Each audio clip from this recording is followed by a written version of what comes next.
യേശുക്രിസ്തുവിന്റെ കാലഘട്ടത്തിൽ നിർമ്മിക്കപ്പെട്ടതെന്ന് കരുതുന്ന പുരാതനമായ തീർത്ഥാടന പാത ജെറുസലേമിൽ പൊതുജനങ്ങൾക്കായി തുറന്നുകൊടുത്തു. 2000 വർഷം പഴക്കമുള്ള തീർത്ഥാടന പാതയാണ് ഇത്.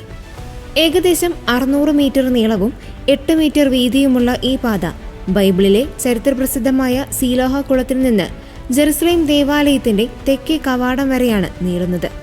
ഈ പാതയുടെ നിർമ്മാണം ഹെറോദേസ് രാജാവിന്റെ കാലത്ത് ആരംഭിച്ചതാണെന്ന് നേരത്തെ കരുതിയിരുന്നെങ്കിലും ഖനനത്തിനിടയിൽ ലഭിച്ച 100ഓളം നാണയങ്ങളിൽ ഭൂരിഭാഗവും AD 31 അടുത്തുള്ളവയായതിനാൽ യേശുക്രിസ്തുവിനെ ക്രൂശിക്കാൻ വിധിച്ച പന്തിയോസ് പീലാത്തോസിന്റെ ഭരണകാലത്താണ് ഇതിന്റെ പണി പൂർത്തിയായതെന്ന് പുരാവസ്തു ഗവേഷകർ ഇപ്പോൾ വ്യക്തമാക്കുന്നു.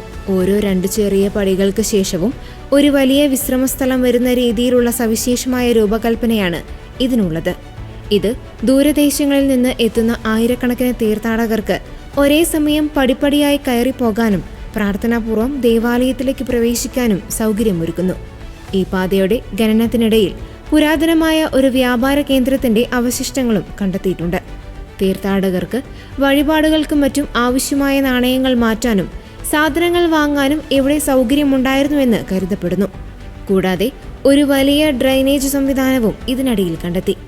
AD 70 റോമാക്കാർ ജെറുസലേം ആക്രമിച്ചപ്പോൾ ജൂത വിപ്ലവകാരികൾ ഈ അഴുക്കുചാലുകളിൽ ഒളിച്ചിരുന്നുവെന്ന് ചരിത്രകാരനായ ഫ്ലാവിയസ് ജോസിഫസ് രേഖപ്പെടുത്തിയിട്ടുണ്ട്. ഇത് ശരിവയ്ക്കുന്ന തരത്തിൽ അവിടെ നിന്ന് റോമൻ വാളുകളും പാത്രങ്ങളും നാണയങ്ങളും ഖനനത്തിനിടയിൽ ലഭിച്ചു. നിലവിൽ പാലസ്തീൻ നിവാസികളുടെ വീടുകൾക്ക് താഴെയായി 20 വർഷത്തോളം നീണ്ട ഖനനത്തിനിടെയാണ് ഈ പാത കണ്ടെത്തിയത്. ക്രൈസ്തവരെ സംബന്ധിച്ചിടത്തോളം യേശുക്രിസ്തു സീലോഹ കുളത്തിൽ വെച്ച് അന്തിന് കാഴ്ച നൽകിയ ശേഷം ദേവാലയത്തിലേക്ക് നടന്നുപോയത് ഈ പാതയിലൂടെ ആകാമെന്നത് ഈ കണ്ടുപിടുത്തത്തിന് വലിയ ആത്മീയ പ്രാധാന്യം നൽകുന്നു.